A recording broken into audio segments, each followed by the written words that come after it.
Hello guys, आ जाओ। Welcome back to another video. कैसे हो सब लोग? नमस्ते, गेम चो, सत श्री अकाल, अस्सलाम वालेकुम। गेम आ चुका सा है, राम राम गाइस। ठीक है, होप सब बढ़िया होंगे। हम बैक विद 10 मिनट सीरीज। ठीक है, तो हम लोग रिवीजन कर रहे थे और मतलब ये हम लोग आज बिजनेस का चैप्टर 2 पढ़ेंगे, प्रिंसिपल्स ऑफ मैनेजमेंट। 10 से 15 मिनट में वीडियो कंप्लीट करा दूंगा। 15 मिनट से खिंच जाते हैं क्योंकि मैं इंट्रोडक्शन भी देता हूँ और चैप्टर भी थोड़े बड़े हैं, तो 10 से 12 मिनट तो लग ही जाता है। ठीक है, तो फिलहाल अगर तुम लोगों ने डेडिकेटेड वीडियो नहीं देखी तो मैं उसका लिंक भी डिस्क्रिप्शन में दूंगा, वो पहले देख लेना, तो ये ज्यादा अच्छे से समझ आएगी। बट ऐसा नहीं है ज्यादा समझ नहीं आएगी। ठीक है, इसमें भी मैं अच्छे से समझा रहा हूँ जैसा मैंने उसमें समझाया था। ठीक है, कुछ फर्क नहीं है, वैसे थोड़ा सा जल्दी जल्दी में समझाऊंगा तो शायद मैं पूरा डिटेल में कवर ना करूँ। ठीक है, तो बस इतना ही डिफरेंस है। बट अगर तुम ये पढ़ोगे तो सेल्फ सफिशिएंट है ये वीडियो भी, कोई दिक्कत इसमें है नहीं। ठीक है, तो फिलहाल आज प्रिंसिपल्स ऑफ मैनेजमेंट पढ़ेंगे। इसमें हम लोग देखो सिग्निफिकेंस, फीचर्स, इंपॉर्टेंस नहीं पढ़ रहे हैं, मेन जो हमें प्रिंसिपल्स और टेक्निक्स पढ़नी है वही सब हम पढ़ेंगे। ठीक है, तो बेसिकली इसमें ना दो लोग हैं जिन लोगों ने हमको अपना अपना कॉन्ट्रीब्यूशन दिया। एक है हमारे हेनरी फ्योल, एक है एफडब्ल्यू टेलर। ठीक है, तो एफडब्ल्यू मतलब फ्रेडरिक विंसलो टेलर। ठीक है, तो हमारे हेनरी फ्योल जो है उन्होंने बेसिकली प्रिंसिपल्स ऑफ मैनेजमेंट दिए, 14 प्रिंसिपल्स ऑफ मैनेजमेंट। ठीक है, और हेनरी फ्योल ने जो भी रिसर्च करी ना बेसिकली वो टॉप लेवल के मैनेजर्स वगैरह पे किया, और जो टेलर साहब है उन्होंने भैया लोअर लेवल के एम्प्लॉयज पे और मैनेजर्स पे रिसर्च किया। ठीक है, तो जो फ्योल भैया इनके बारे में बुक में ये भी गिवन है कि एक टाइम पे जब बेसिकली अपना वो एक इंडस्ट्री में काम करते थे, कोल इंडस्ट्री थी कोई। ठीक है, तो वो एकदम जब सॉल्वेंसी के टाइम पे थी ना, वो इंडस्ट्री एकदम डूबने वाली थी, तो इनको एमडी बना दिया गया उस कंपनी का। और उसके बाद इन्होंने ऐसे डायरेक्ट किया उस कंपनी को कि आप वो 20 से 30 साल बाद जब वो रिटायर हो रहे थे तो वो एक इंडस्ट्री एक तरीके की लीडिंग इंडस्ट्रियलिस्ट थी, मतलब। ठीक है, कोल लीडिंग थी। ठीक है, लीडिंग कोल इंडस्ट्रियलिस्ट में थी वो कंपनी। ठीक है, तो पता नहीं भाई कंपनी का नाम तो नहीं बताया गया, बट मेरे को क्यूरियोसिटी तो थी, मैं कभी चेक करूंगा। अगर मैंने चेक किया तो तुम लोग को मैं नाम भी लिख दूंगा, तुम सर्च करके देखना, मजा आएगा। वो करना तो है, देखूंगा। ठीक है, तो खैर हम लोग को फिलहाल तो फिलहाल प्रिंसिपल ऑफ मैनेजमेंट पढ़ना स्टार्ट करते हैं। ठीक है, तो चैप्टर स्टार्ट करते हैं। पहला इज डिवीजन ऑफ वर्क। देखो, तो according to division of work, ये प्रिंसिपल हमारे भाई फियोलॉजी ने दिया है। इनका इस प्रिंसिपल के हिसाब से क्या है, division of work means basically dividing the work into smaller unit. मतलब तुम समझ रहे हो कि एक काम को ना छोटे छोटे टुकड़ों में बांट देना। जैसे तुम बैंक में जाते हो, ठीक है, बैंक में क्या होता है, पूरा सब कुछ काम, जैसे कैश कोई कलेक्ट कर रहा है, डिपॉजिट कोई कर रहा है, कोई चेक कोई और कर रहा है, तो वो सब काम डिवाइडेड होता है ना। वैसे जैसे प्रोडक्शन करना है तो प्रोडक्शन में अलग अलग स्टेजेस आ जाते हैं। जैसे तुमने फैक्ट्रीज देखी होंगी, उसमें कैसे होता है, कभी बिस्किट फैक्ट्री में जाओ तो अलग से पैकेट लग रहा होता है, फिर नीचे ले जाकर उनको रख रहे होते हैं, तो वैसे स्टेप्स में बटा होता है काम। ठीक है, तो बेसिकली इस प्रिंसिपल के हिसाब से फियोलॉजी क्या कहते हैं कि division of work means dividing the whole work into smaller unit called jobs. ठीक है, स्मॉलर यूनिट कॉल्ड जॉब्स। ठीक है, और and assigning each job to one employee. ठीक है, मतलब एक जॉब सिर्फ एक एम्प्लॉय को देनी है according to their skills and qualification. ठीक है, तो काम पूरा उसको डिवाइड करो और एज पर देयर क्वालिफिकेशन उसको लोगों को दो। ठीक है, इसको हम बोलते हैं डिवीजन ऑफ वर्क। ठीक है, अगर हम लोग मतलब तुम समझ रहे हो, अगर इस बेसिकली अगर हम इस फंक्शन को या फिर इस प्रिंसिपल को फॉलो करेंगे तो उससे बेनिफिट्स क्या होंगे। अब देखो, एक एम्प्लॉय जो डेली बेसिस पे सेम काम कर रहा है तो वो उस काम में स्पेशलाइज हो जाएगा। ठीक है, तो एक तो स्पेशलाइजेशन और एक एफिशिएंसी बेटर हो जाएगी। ठीक है, और अगर हम नहीं फॉलो करेंगे तो वो ये स्पेशलाइजेशन भी नहीं होगा, एफिशिएंसी भी नहीं होगी। ठीक है, next is authority and responsibility. देखो, authority means power to take decision. मतलब मेरे पे मतलब एक तरीके से पावर क्या है, मैं किसको बेसिकली ऑर्डर दे सकता हूँ। ठीक है, तो authority means power to take decision and responsibility means obligation to do work. मतलब मेरे को रिस्पांसिबिलिटी दी गई है कि काम करना है। ठीक है, तो अकॉर्डिंग टू दिस प्रिंसिपल भैया हमारे फियोलॉजी क्या कहते हैं, there should be a parity between authority and responsibility.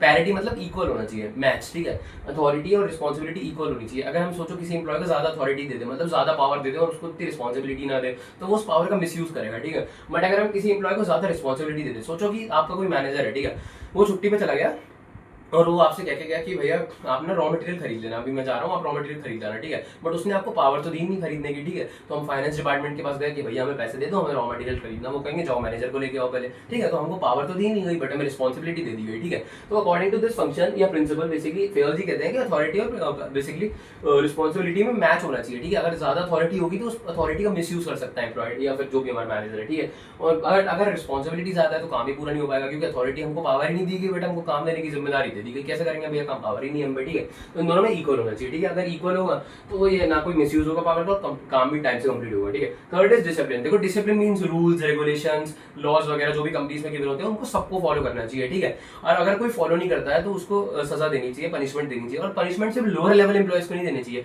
Higher level को भी देनी चाहिए। ठीक है, तो बेसिकली डिसिप्लिन में कोई भी डिस्क्रिमिनेशन नहीं होना चाहिए। जैसा जिसने पनिशमेंट, जिसको जैसी पनिशमेंट मिलनी है उनको वैसी मिलनी चाहिए, टॉप लेवल हो चाहे लोअर लेवल हो। ठीक है, इक्वल होना चाहिए सब कुछ। ठीक है, नेक्स्ट आ जाता है यूनिटी ऑफ कमांड। देखो, यूनिटी ऑफ कमांड क्या कहता है, यूनिटी ऑफ कमांड मतलब यूनिटी मतलब एक कमांड। ठीक है, तो बेसिकली ये क्या कहता है, मान लो कि आप किसी कंपनी में प्रोडक्शन में काम करते हो। ठीक है, तो आपका प्रोडक्शन मैनेजर आपसे कह रहा है कि भैया आप ना प्रोडक्शन और मत बढ़ाओ, बहुत बढ़ चुका है। ठीक है, ऑलरेडी। बट सेल्स मैनेजर आपको कह रहा है भैया प्रोडक्शन बढ़ाओ, आगे बहुत मार्केट में जगह है। ठीक है, बहुत डिमांड है अभी। ठीक है, तो अब आप क्या करोगे, ऐसे में आप कंफ्यूज हो जाओगे, आप सोचोगे प्रोडक्शन बढ़ाए या ना बढ़ाए, क्योंकि उधर से वो कह रहे हैं बढ़ाओ, उधर से एक तरफ से कह रहे हैं ना बढ़ाओ। ठीक है, तो इस केस में आपको क्या करना चाहिए, बेसिकली आपको पता ही नहीं, आप कंफ्यूज हो जाओगे। ठीक है, आपके दिमाग में क्या होगा, मतलब कुछ झगड़े वगड़े होंगे। ठीक है, कंफ्यूजन होगा आप लोग के दिमाग में बेसिकली, ठीक है। तो यूनिटी ऑफ कमांड क्या कहता है कि every employee should get command from only one boss या वन सुपीरियर, ठीक है। मतलब एक एम्प्लॉय को सिर्फ एक बॉस या एक सुपीरियर से ही कमांड मिलनी चाहिए, सबसे नहीं मिलनी चाहिए, वरना वो बेसिकली कंफ्यूज हो जाएगा। और अगर वो एक का फॉलो कर देगा तो दूसरे का वो होगा, ईगो क्लैशेस होंगे। बेसिकली मान लो कि मैंने प्रोडक्शन वाले की बात मान ली, सेल्स की नहीं मान, तो मुझसे गुस्सा हो जाएगा, ठीक है। तो बेसिकली ईगो क्लैश होगा और कंफ्यूजन होगा, ठीक है। अगर इसको फॉलो करते हैं तो कोई कंफ्यूजन नहीं होगा, एक स्मूथ वर्किंग होगी ऑर्गेनाइजेशन में, ठीक है। And fifth is unity of direction. देखो यूनिटी ऑफ डायरेक्शन मतलब क्या कहता है कि एक ऑर्गेनाइजेशन का मतलब जो एक ऑर्गेनाइजेशन होती है ना, वो एक तरफ मतलब एक ही वे में काम करनी चाहिए और एक बेसिकली एक गोल की तरफ डायरेक्टेड होनी चाहिए, ठीक है। एक ऑर्गेनाइजेशन का, एक यूनिट का सिर्फ एक गोल होना चाहिए और सब उसी की तरफ डायरेक्टेड होने चाहिए। ऐसा नहीं है कि कोई कुछ मतलब समझ लो कोई किसी और चीज के लिए काम कर रहा है, कोई किसी और चीज के लिए काम कर रहा है। भाई एक कॉमन गोल, एक यूनिट के लिए काम करना चाहिए, यूनिट को मिलकर काम करना चाहिए कॉमन गोल की तरफ, ठीक है। इसको हम बोलते हैं यूनिटी ऑफ डायरेक्शन, ठीक है। फिर आ जाता है subordination of individual interest to general interest. देखो इसका मतलब क्या होता है कि देखो कभी कभी ऐसा हो सकता है कि बेसिकली ऑर्गेनाइजेशन का बेसिकली मोटिव है प्रॉफिट मैक्सिमाइजेशन, ठीक है, या फिर कुछ भी है, ठीक है। मान लो ऑर्गेनाइजेशन का कुछ भी मोटिव है, बट जो आपका अपना मोटिव था ऑर्गेनाइजेशन ज्वाइन करने का वो था कि पैसे ज्यादा कमाऊं मैं या कुछ भी जो भी था, ठीक है, रिस्पेक्ट ज्यादा मिले, वो आपका पूरा नहीं हो पा रहा है और ऑर्गेनाइजेशन का गोल कुछ और ही है, ठीक है। तो उस केस में आपको क्या करना चाहिए, मान लो कि आपका और ऑर्गेनाइजेशन का गोल डिफरेंट पाथ में है, ठीक है। तो इसको आप मतलब आपको देखना चाहिए, मतलब समझो कि अगर आपका ऐसा गोल है जो ऑर्गेनाइजेशन के गोल के साथ चलते चलते अचीव हो सकता है तो आप उसको ले लो, ठीक है, तो मतलब कंसिडर कर लो। बट आपका गोल ऐसा है जो मतलब बेसिकली अगर आप अपना गोल अचीव करोगे तो ऑर्गेनाइजेशन का गोल ना अचीव हो पाए, ऐसा गोल है तो उसको छोड़ देना चाहिए, ठीक है। क्योंकि अगर आप लॉन्ग रन में देखो, अगर ऑर्गेनाइजेशन ग्रोथ करेगी तो ही आपका ग्रोथ है, ठीक है। अगर आप अपने ग्रोथ पे फोकस करोगे उसकी वजह से ऑर्गेनाइजेशन को भी लॉस हो तो आपको लॉन्ग रन में लॉस होगा, ठीक है। तो बेसिकली ये कहता है कि इंडिविजुअल इंटरेस्ट को सबऑर्डिनेट करना चाहिए, मतलब जनरल इंटरेस्ट की मतलब जो ऑर्गेनाइजेशन का इंटरेस्ट है उसको ज्यादा वैल्यू करना चाहिए, ठीक है। तो फिर आ जाता है रेम्यूनरेशन ऑफ पर्सन। रेम्यूनरेशन मतलब वही सैलरी वेजेस वगैरह, तो सैलरी वेजेस वगैरह किस हिसाब से मिलनी चाहिए, ठीक है। तो रेम्यूनरेशन ऑफ पर्सन बेसिकली बोलते हैं कि तीन चीजें देखने को कहते हैं फेरर साहब की, एक तो आपकी पेइंग कैपेसिटी कितनी है, जितनी आपकी पेइंग कैपेसिटी है उसके हिसाब से पे करो। सेकंड अगर कोई लेबर लॉज वगैरह है कि इतनी मिनिमम वेजेस देनी है वो सब चेक करो। एंड थर्ड इज आपको कॉम्पिटिटर कितना पे कर रहा है, अगर आप कॉम्पिटिटर से भी कम पे करोगे तो वो तो आपकी कंपनी छोड़ के वो कॉम्पिटिटर के पास चला जाएगा, ठीक है। फिर नेक्स्ट आ जाता है सेंट्रलाइजेशन एंड डिसेंट्रलाइजेशन। देखो सेंट्रलाइजेशन मैंने बताया कि concentration of power in few hands and decentralisation mean systematic division of power. देखो बेसिकली फ्योल साहब क्या कहते हैं कि ना पूरा सेंट्रलाइजेशन होना चाहिए, अगर पूरा सेंट्रलाइजेशन होगा तो डिसीजन मेकिंग बहुत देर में होगी, ठीक है। और अगर पूरा डिसेंट्रलाइजेशन होगा तो हो सकता है कि पावर का मिसयूज हो जाए, ठीक है। तो भैया हमारे फ्योल साहब क्या कहते हैं कि जो इंपॉर्टेंट डिसीजन है ना, मतलब जो कंपनी के लिए बहुत इंपॉर्टेंट डिसीजन है वो उनको सेंट्रलाइज कर देना चाहिए, मतलब वो टॉप लेवल वाले लेंगे। बट जो ऐसे डिसीजन है जो अगर मतलब लोअर लेवल भी लेंगे तो उनको कोई दिक्कत नहीं होगी, ऐसो को डिसेंट्रलाइज कर देना चाहिए, ठीक है। तो दोनों में इक्वल होना चाहिए, ऐसा नहीं कंप्लीटली सेंट्रलाइज हो, ऐसा भी नहीं कि कंप्लीटली डिसेंट्रलाइज हो, ठीक है। फिर आ जाता है प्रिंसिपल ऑफ स्केलर चेन। देखो प्रिंसिपल ऑफ स्केलर चेन क्या कहता है, बेसिकली जो भी हमारी बेसिकली ऑर्गेनाइजेशन में कम्युनिकेशन होती है, ठीक है, या फिर कोई भी बातचीत होती है वो एक चेन में चलनी चाहिए, ठीक है। ऐसे चेन होती है, देखो यहाँ पे एम्प्लॉय है A B C D E F G, ठीक है। तो अगर कोई भी अगर जी को डी से कॉन्वर्सेशन करनी है ना तो पूरा एस से जाके करनी चाहिए, ठीक है। तो इससे क्या होगा भाई, अगर एक ऑर्डर में कन्वर्सेशन फ्लो होगी ना तो इससे क्या होगा, कोई भी र्यूमर स्प्रेड नहीं होंगे, ठीक है। और जो ऑर्गेनाइजेशन होगी इसका प्रूफ होगा, मतलब कम्युनिकेशन होगी इसका प्रूफ होगा कि किसने बात बोली है, ठीक है। अगर डी को लग रहा है गंदी बात बोल दी, किसी ने डी कुछ गलत बोल दिया तो उसको पता है कि सी ने ही बोला होगा क्योंकि सी उसके ऊपर है। बट अगर सी कहता मैंने भी नहीं बोली तो उसके ऊपर वाला होगा, ठीक है। तो इसमें तो बेसिकली यही कहते हैं कि जो भी मतलब कॉन्वर्सेशन है ना वो एक चेन के थ्रू फॉलो होनी चाहिए। बट वो ये भी कहते हैं कि अगर कभी कभी हो सकता है कि कोई इमरजेंसी हो और मान लो कभी कोई इमरजेंसी और डी को जी, हाँ तो मैं देखो बोल रहा था कि मान लो कि बाय चांस कोई इमरजेंसी आ जाए और डी को जी से बात करना पड़े, ठीक है। तो भाई इतना लंबा स्टेप लेगा तो बहुत टाइम लगेगा ना उसको, ठीक है। तो डी को अगर जी से इमरजेंसी में बात करनी है तो एक हम लोग बेसिकली पाथ बना सकते हैं, उस पाथ को हम बोलते हैं गैंग प्लैंक, ठीक है। गैंग प्लैंक हमको अलाउ करता है कि इमरजेंसी के टाइम हम कॉन्वर्सेशन कर सकें, ठीक है, जिससे हमें मतलब टाइम वेस्ट ना होगा, ठीक है। तो गैंग प्लैंक होना चाहिए, ठीक है। नेक्स्ट आ जाता है बेसिकली प्रिंसिपल ऑफ ऑर्डर। देखो प्रिंसिपल ऑफ ऑर्डर क्या कहता है, ऑर्डर इधर ऑर्डर का मतलब कमांड नहीं है, ठीक है। ऑर्डर का मतलब है कि जो भी चीज है, मतलब जो भी मैन है हमारी ऑर्गेनाइजेशन में, और जो भी मैन मतलब मैन नहीं है विमेन, ऐसा नहीं है कि मैन विमेन प्रमोट कर रहे हैं, वैसा मतलब लिखा हुआ बेसिकली, ठीक है, कि orderly placement of man and material, मतलब इंसान का और मटेरियल का एक ऑर्डरली प्लेसमेंट होना चाहिए। ऐसा नहीं कि भाई मतलब कोई सामान हमने यूज किया, थोड़ा यूज किया हमने कहीं और फेंक दिया, ठीक है, फिर जब जरूरत के समय हमें चाहिए होगा तो हमें मिलेगा ही नहीं, ठीक है। तो प्रिंसिपल ऑफ ऑर्डर कहता है there should be orderly placement of man and material in the organisation, so कोई भी टाइम वेस्ट ना हो उनको ढूंढने में, ठीक है। बट मैं मतलब मान लो कि मेरे को किसी मैनेजर से बात करनी है, मुझे पता होना चाहिए कि वो कौन से बेसिकली रूम में बैठा होगा, ठीक है। अगर मेरे को पता नहीं होगा तो मैं बहुत टाइम वेस्ट हो जाएगा ढूंढने में, ठीक है। तो ये हो जाता है प्रिंसिपल ऑफ ऑर्डर में, ठीक है। फिर नेक्स्ट आ जाता है प्रिंसिपल ऑफ इक्विटी, ठीक है। इक्विटी मतलब इक्वल ट्रीटमेंट होना चाहिए, इक्विटी मतलब इक्वल, ठीक है। तो इक्विटी कहता है कि there should be equal treatment to every employee, ठीक है। There should be no discrimination on the basis of any sex, caste, creed, religion, मतलब किसी भी बेसिस पे कोई डिस्क्रिमिनेशन नहीं होना चाहिए, सबको इक्वली ट्रीट करना चाहिए, ठीक है। फिर आ जाता है stability of tenure of personnel. देखो stability of tenure of personnel क्या कहता है कि बेसिकली मान लो आपने एक एम्प्लॉय को हायर करा आपने, अब आपको ऐसा नहीं करना चाहिए कि अब एक हफ्ते अच्छे से काम नहीं कर पा रहा तो आपने निकाल दिया उसको, ठीक है। आपको ना सबसे पहले ध्यान से एम्प्लॉय सेलेक्ट करना चाहिए, ऐसा ही सेलेक्ट करना चाहिए जिसकी आपको जरूरत है, ठीक है। बट एक बार जब सेलेक्ट कर दिया ना तो एटलीस्ट उसको मिनिमम एक टाइम देना चाहिए जिसमें वो परफॉर्म कर पाए, ठीक है। अगर आप उसे एकदम से, क्योंकि एकदम से तो वो अपना काम में आ भी नहीं पाएगा फ्लो में, ठीक है, एक हफ्ते में क्या ही होता है, ठीक है। तो उसको एक मिनिमम टाइम दो जिसमें वो परफॉर्म करे, उसके बाद अगर वो अच्छा नहीं करता तो उसे एक बार के लिए निकाल भी दो। बट अगर ऐसे आप फ्रीक्वेंटली लोगों को निकालते रहोगे ना तो एक तो आपका पैसा बहुत खर्च होगा क्योंकि आपको नए नए रिक्रूट करने पड़ेंगे, और दूसरा अगर ऐसे तो क्या होगा, आप लोग के मतलब एक तरीके से एम्प्लॉय भर ही नहीं पाएंगे, आप यही करते रह जाओगे, ठीक है।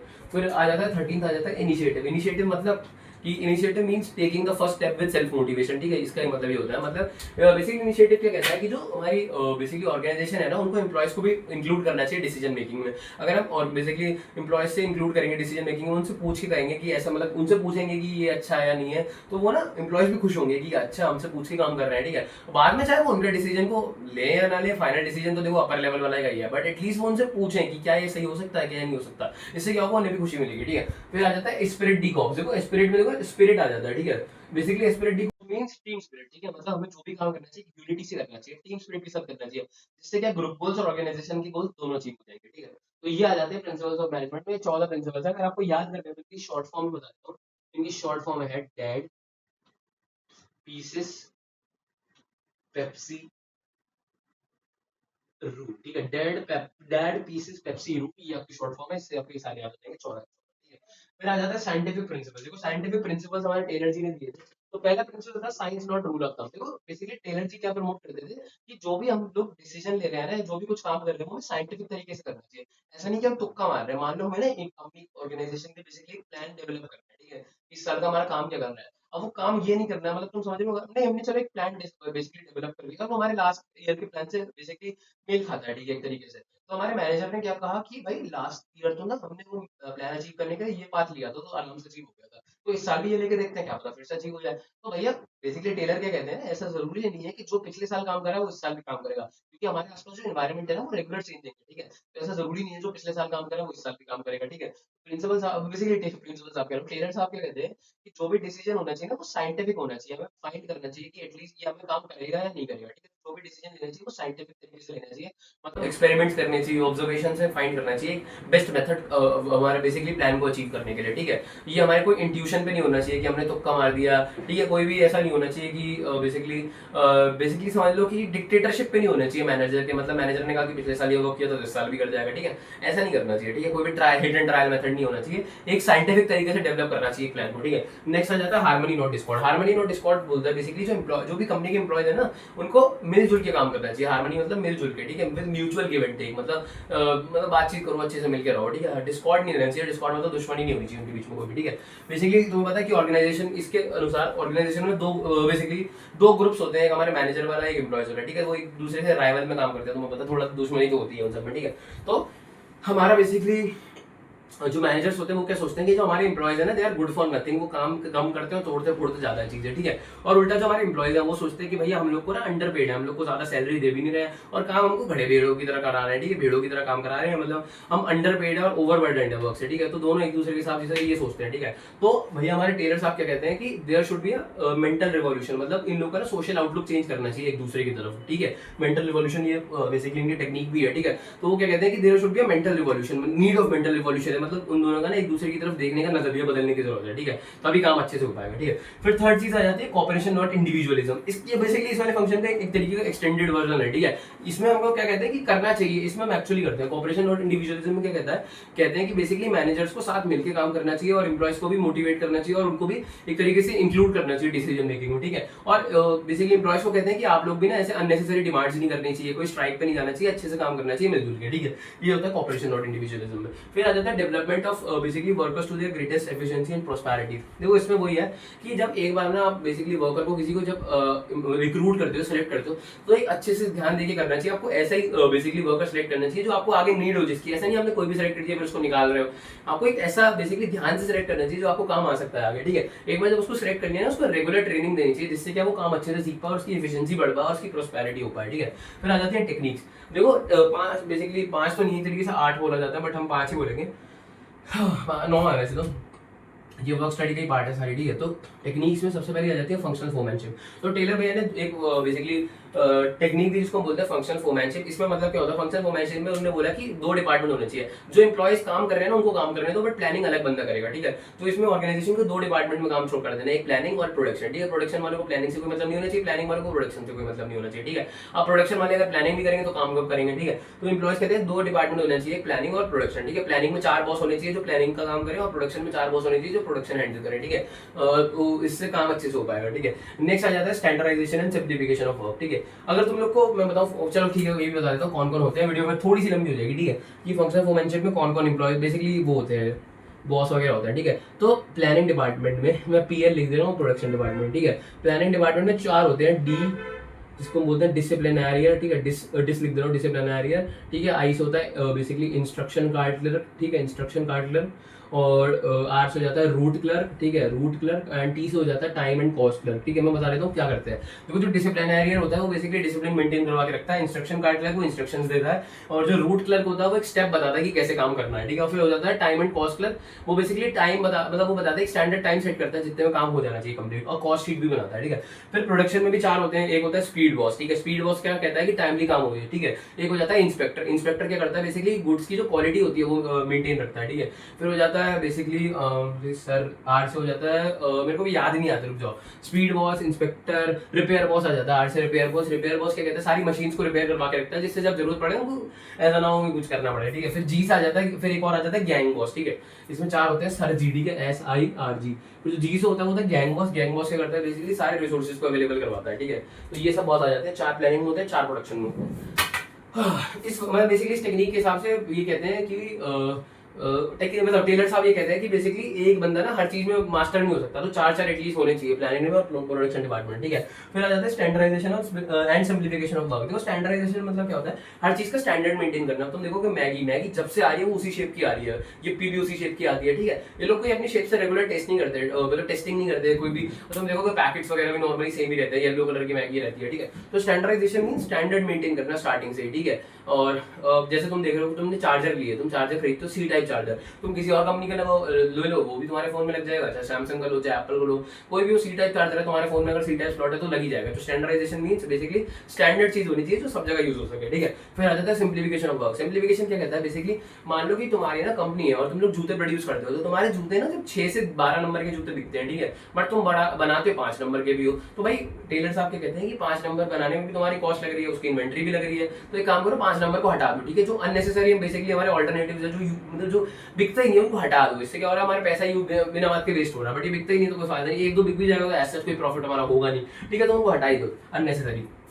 फिर आ जाता है वर्क स्टडी। देखो वर्क स्टडी बेसिकली क्या कहता है, काम ऐसे तरीके से करना है जो मैक्सिमाइज कर सके बेसिकली प्रोडक्शन एंड मिनिमाइज कर सके कॉस्ट, ठीक है। मेथड स्टडी भी यही कहता है कि एक ऐसा मेथड ढूंढना, वो भी ऐसा नहीं रूल ऑफ थंब से, साइंटिफिक तरीके से एक ऐसा मेथड ढूंढना जो प्रोडक्शन को मैक्सिमम कर सके और कॉस्ट को मिनिमम। फिर आ जाता है टाइम स्टडी। टाइम स्टडी बोलता है कि स्टैंडर्ड टाइम कितना होना चाहिए काम को अचीव करने का, और ये 3 चीजें फाइंड करने को कहता है बेसिकली। पहला कि स्टैंडर्ड टाइम कितना होना चाहिए काम अचीव करने का, सेकंड स्टैंडर्ड टारगेट होना कितना चाहिए, एंड थर्ड वो काम को अचीव करने के लिए कितने एम्प्लॉइज की नीड होनी चाहिए, ठीक है। तो इसको हम करते हैं टाइम स्टडी। इसको हम निकालते कैसे, टाइम स्टैंडर्ड टाइम कैसे निकालते हैं हम ना, एक मतलब 100 लोगों को, मतलब एक करके 100 एम्प्लॉइज को बेसिकली ऑब्जर्व करते हैं कि वो कितने टाइम में काम कर रहे हैं, ठीक है। फिर उसको डिवाइड करके उसका एवरेज निकालते हैं, जो भी एवरेज आता है उसको हम स्टैंडर्ड टाइम सेट कर देते हैं। ये बेटर होगा, जो मतलब तुम मैनेजर तो कैसे बोल रहा है कि 20 मिनट होना चाहिए, अगर हमने ऐसे डेवलप किया तो हो सकता है वो बेटर निकले उनसे, ठीक है। फिर आ जाता है फटीग स्टडी। देखो फटीग स्टडी क्या कहता है, 3 चीजें। एक तो देखो फटीग मतलब, देखो जो बंदा, फटीग मतलब थकान होता है, ठीक है। जो भी बंदा अगर काम कर रहा है ना उसे थकान तो होगी, ठीक है। Person who is working is bound to get fatigue, मतलब बाउंड टू गेट फटीग मतलब थकना ही है उसे, ठीक है।